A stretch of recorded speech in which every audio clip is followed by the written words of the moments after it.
Bismillahirrahmanirrahim. Assalamualaikum warahmatullahi wabarakatuh. Selamat siang, salam sejahtera bagi kita semua. Salam, Om Swastiastu, Namo Buddhaya, salam kebajikan. Saya Kepala BNPB Letnan Jenderal TNI Suharyanto berserta Deputi 3 Penanganan Darurat BNPB, Majen TNI Budi Irawan, ada Dirop Basarnas, Bapak Laksamana Pertama Bramantio, ada Bapak Kapolres Sidoarjo, Bapak Tobing, dan Bapak Dandim Sidoarjo. Ya. Baru saja kita sudah melaksanakan rapat koordinasi rutin harian ya, untuk mengevaluasi setiap kekurangan dan kelemahan operasi penyelamatan, evakuasi, dan penanganan secara keseluruhan terjadinya bencana ya yang menimpa pondok pesantren di Sidoarjo ini ya. Ini sudah hari ke-6 rekan-rekan media sekalian. Kemarin pada saat konferensi pers saya katakan per kemarin itu ditemukan dua yang sudah diidentifikasi, kemudian yang satu yang baru ditemukan. Nah, per hari ini sampai tadi malam sudah ditemukan 6 jenazah. Jadi dengan kemarin ada 9 ya.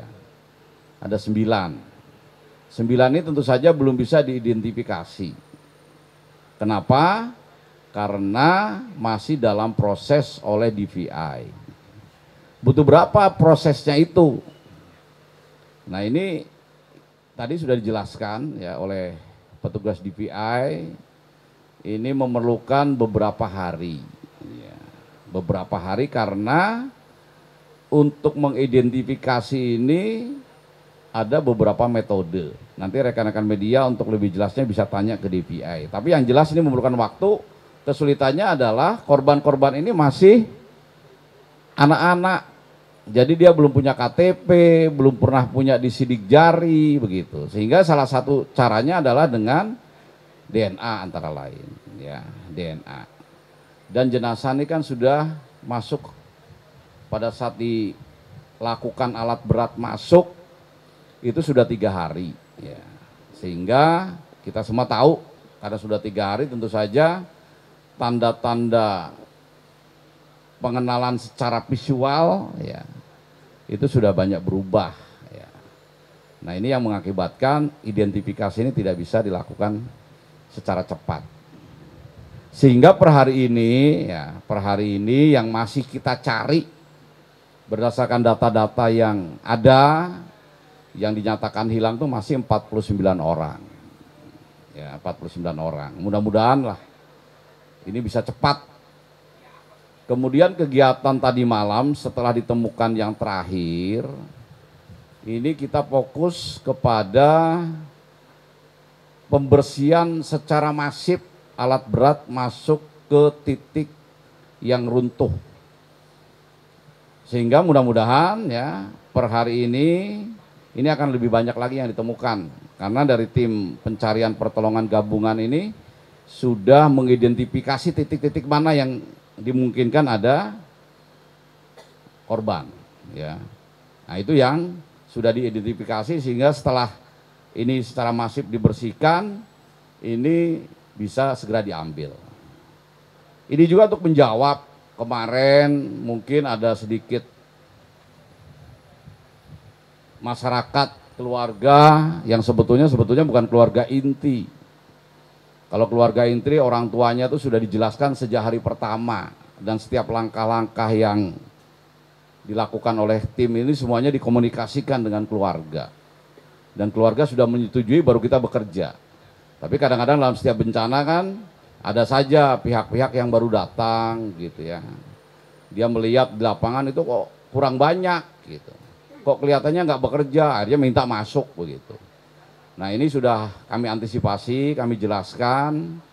Termasuk tadi malam juga sudah dijelaskan secara rinci proses identifikasi yang dilakukan oleh DVI, Inavis, butuh waktu saja. Kemudian juga alat berat juga serang masuk secara masif untuk mempercepat. Semuanya sudah kita lakukan. Dan tadi barusan dalam rapat koordinasi, ini juga ada solusi ya, karena memang begitu jenazah itu ditemukan juga tidak dibawa ke masyarakat atau keluarganya, tetapi harus segera dibawa ke rumah sakit Bayangkara untuk diidentifikasi, sehingga keberadaan keluarga terdampak yang ada di sini sebetulnya hanya melihat proses pencarian saja. Nah, sekarang kita sudah putuskan, mereka kita akan kumpulkan dan mereka lebih baik menunggu di rumah sakit Bayangkara. Sudah disiapkan tempat yang lebih representatif, logistik juga yang memadai, sehingga mungkin di tengah-tengah bencana mereka akan lebih tenang, lebih fasilitasnya lebih memadai dalam melewati hari-hari ketika menunggu identifikasi anggota keluarganya yang masih dalam proses. Secara umum ya rekan-rekan media, ini bisa berjalan ya. Tentu saja ada kekurangan kelemahan, tetapi setiap hari kita evaluasi, kita tingkatkan, dan kita minta doanya kepada seluruh masyarakat Indonesia, masyarakat Sidoarjo dan terutama yang terdampak agar ini bisa cepat selesai. Kami juga mohon dukungannya, jangan kami disibukkan dengan hal-hal di luar pencarian pertolongan, ini yang prioritas ya. Dengan tindakan-tindakan seperti tadi, kurang percaya pada aparat, ingin mengambil sendiri, itu sebetulnya justru mengganggu proses pencarian pertolongan yang sudah dilakukan dengan semaksimal mungkin ya. Tolong rekan-rekan media juga memberitakannya secara yang benar di lapangan ya. Contoh misalnya kemarin ada berita warga masyarakat melakukan penyerangan atau kepada ini karena dianggap lambat. Itu orang yang nggak tahu di sini dianggapnya banyak, padahal hanya 2 orang yang mengaku kakaknya gitu. Kakaknya juga baru datang, tidak seperti hari pertama datang ya. Ada yang bilang pamannya mungkin ini udah hari ke-6 mereka baru datang ya, seolah-olah belum tahu apa-apa, padahal ini sudah maju sedemikian rupa. Mungkin itu ya ingin disampaikan. Terima kasih dan saya akhiri. Wassalamualaikum warahmatullahi wabarakatuh. Alat berat orang tuh nggak ada masalah, Mbak ya. Apakah akan ditambah? Itu tergantung nanti di lapangan kebutuhannya ya. Kebutuhannya secara teknis nanti silakan tanya kepada petugas gabungan yang langsung di lapangan ya. Tapi yang jelas kami sampaikan kebutuhan apapun di lapangan itu tidak ada kesulitan. Alat berat butuh apa aja kita masukkan gitu. Ya memang dari mulai kemarin karena sudah masuk ke titik-titik yang mungkin ada korban di situ ya, sudah ditandai saya katakan. Itu yang di situ tidak ada indikasi ada jenazah, itu langsung diambil oleh alat berat dengan maksimal. Itu ya. Kalau titik-titiknya gimana, Pak? Tanya nanti ke yang di lapangan ya. Titik-titiknya di mana saja nanti tanya yang di lapangan. Tentu saya tidak tahu persis di mana titik-titik itu ya. Nanti tanyanya secara teknis langsung ke petugas yang di lapangan ya. Kalau total Pak, secara keseluruhan dari hari pertama sampai hari ke-5. Total ya, jadi total ini semua korban itu kan ada 167 ya. 167 ini 100% seperti itu Pak? Nggak ada. Nanti setelah kita tutup operasi baru itu. Tapi sekarang saya bisa katakan jumlah korban itu ada 167. Yang ditemukan 118 ya. 118 itu 103 itu yang selamat tambah satu itu yang namanya adalah, nah itu tahu kan, Ibnu Pairus. Itu dalam daftar yang hilang tuh ada, tiba-tiba dia selamat tapi tidak di sini, ada di tempat lain ya. Berarti kan ada 104 yang selamat. Nah nanti dari 104 itu jangan ditanya lagi, itu dari 104 itu yang jadi runtuh di mana Pak? Ini masih, karena ada beberapa kasus orang tuanya mencari, katanya anaknya dalam reruntuhan, tetapi ternyata dia di tempat lain, ada 2 orang itu yang sudah jelas. Yang terakhir itu yang Ibnu Pairus itu. Berarti yang menjadi korban adalah berapa? 67. 67 ya. 14 sudah ditemukan. 14 itu 5 sudah ada datanya. Ya kan? 5 sudah ada datanya, yang pertama meninggal itu sudah ada datanya, 5. Nah, nanti yang baru datang rekan-rekan media tanya yang kemarin datang gitu loh. Jangan ulangi lagi dari awal kita penjelasannya. Yang 9 ini yang bentuk jenazah. Masih dalam proses identifikasi. Yang sekarang masih hilang ada 49. Apakah yakin 49 itu ada di situ? Kita semua nggak tahu. Ya, nggak tahu. Gitu. Karena kan ada di reruntuhan. Harapannya ya mudah-mudahan sama 49 itu sesuai dengan data yang ada di sini. Datanya dapat dari mana? Dari pondok pesantren yang sudah ada foto-fotonya. Ya, itu. Ada lagi? Kalau progresnya Pak untuk pengangkutan sendiri kira-kira udah berapa persen sampai hari ini? Progres pengangkutan saya rasa 2 hari ini kerja maksimal ya.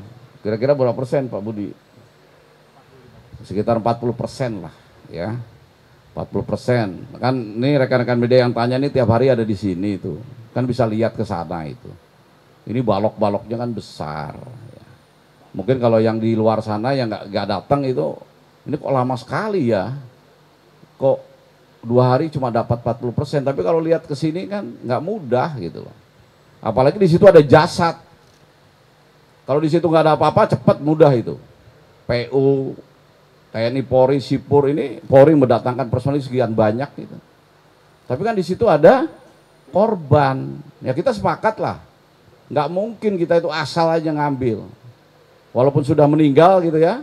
Masa kita tega sih kalau ngambilnya serampangan sehingga mengakibatkan, mohon maaf nih, korban tiba-tiba gimana, tambah parah, terpotong atau gimana kan nggak ingin gitu. Kita manusia nih selalu menomorsatukan lah manusia lainnya meskipun itu sudah dalam keadaan meninggal dunia gitu ya. Pak, tadi tim SAR gabungan kan dibagi menjadi 3 tim.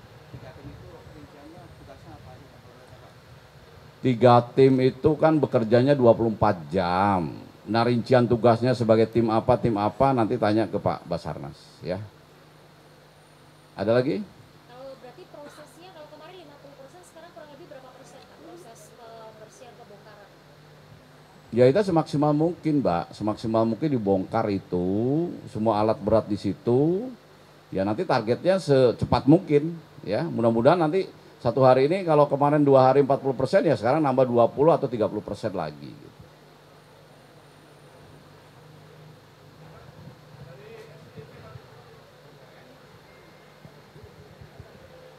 Assalamualaikum, selamat pagi Pak. Izin mau menanyakan soal nanti identifikasi dari korban.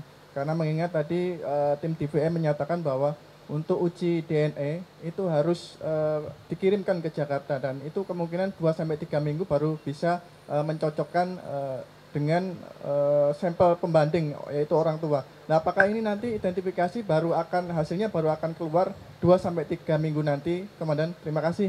Assalamualaikum. Iya, kita sama-sama nih mendengar penjelasan dari tim DVI tadi ya. Nah, jangan sampai nanti kalimat saya dikutip salah lagi. Jadi kita sama-sama mendengar dari tim DVI. Tadi di DVI kan mengatakan, kita dengar sama-sama. Itu bagi jenazah yang memang hanya satu-satunya cara lewat DNA itu bisa diidentifikasi. Tapi kan tadi kan Pak Napan bilang ada beberapa cara itu. Ya, ada beberapa cara yang bisa digunakan, tapi kita akan maksimalkan secepat mungkin gitu. Tadi kan kesulitannya masih anak-anak, kemudian belum ada KTP, belum punya sidik jari, ya. Kemudian juga sudah 3 hari. Nah, tapi saya yakin tim DVI itu punya teknik-teknik khusus. Jadi jangan yang diangkat adalah yang itu, yang 2-3 minggu itu, nanti tambah resah lagi masyarakat.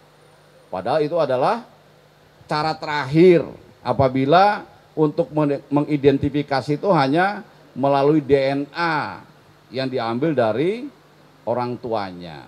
Nah, itu ya. Tapi saya yakin nanti silakan tanya setelah ini kepada tim Mabes Polri, pasti mereka punya solusi-solusi untuk mempercepat identifikasi ini. Itu ya. Cukup? Oke, terima kasih rekan-rekan media sekalian.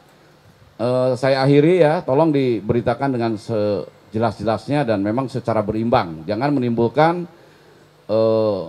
permasalahan atau perbedaan kegaduhan di luar sana ya. Padahal di sini kita baik-baik saja. Terima kasih. Selamat siang.